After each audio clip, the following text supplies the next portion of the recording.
La bienveillance envers les pères et mères est l'une des valeurs de base qui marque la personnalité musulmane. L'islam incite tout musulman, dans plusieurs textes explicites du Coran et de la tradition prophétique, à se comporter de la meilleure façon avec les parents et de faire preuve de patience et de bienveillance à leur égard. On ne peut être un bon musulman qu'en étant bon envers ses parents.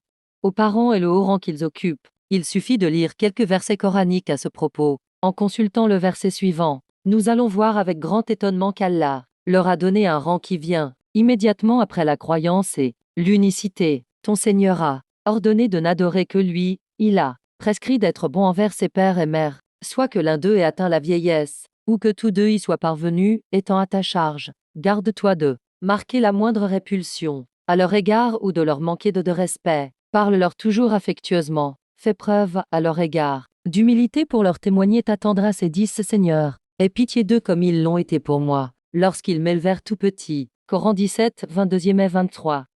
C'est dans le cadre de ce verset magnifique que nous devons comprendre la place accordée aux parents en islam. Chaque mot dans ce verset est plein de sens à retenir, mais aussi d'amour et de respect envers les pères et mères, notamment quand ils deviennent âgés. En entendant ces mots qui illuminent le cœur, un bon musulman doit s'efforcer de faire preuve de bienveillance envers ses parents et d'être à leur service avec dévouement quelles que soient ses responsabilités familiales et ses occupations quotidiennes. Voyons aussi certains hadiths prophètes qui reflètent cette image. Un homme demande au prophète, Mohammed PBSL, qui dois-je mieux traiter? C'est ta mère, lui répondit le prophète. Et ensuite, dit l'homme, c'est ta mère, dit le prophète. Et puis, dit l'homme, c'est ta mère, répondit le prophète. Et ensuite, continua l'homme, c'est ton père, dit le prophète. Selon un autre hadith, Abdallah bin Mas'ud, l'un des compagnons du prophète, a posé cette question au prophète, quelles sont les meilleures œuvres aux yeux d'Allah? Il lui répondit la prière accomplie à son heure, la bonté envers les parents,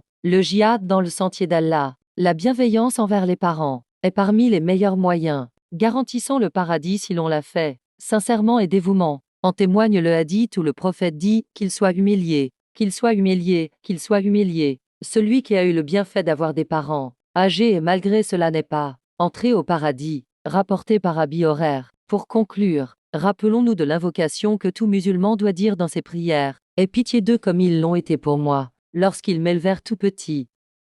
Si tu as aimé la vidéo, je t'invite à la liker, à la partager et à t'abonner. Vérité et Dounia, nos bonnes actions voyageront avec nous. Le reste restera ici.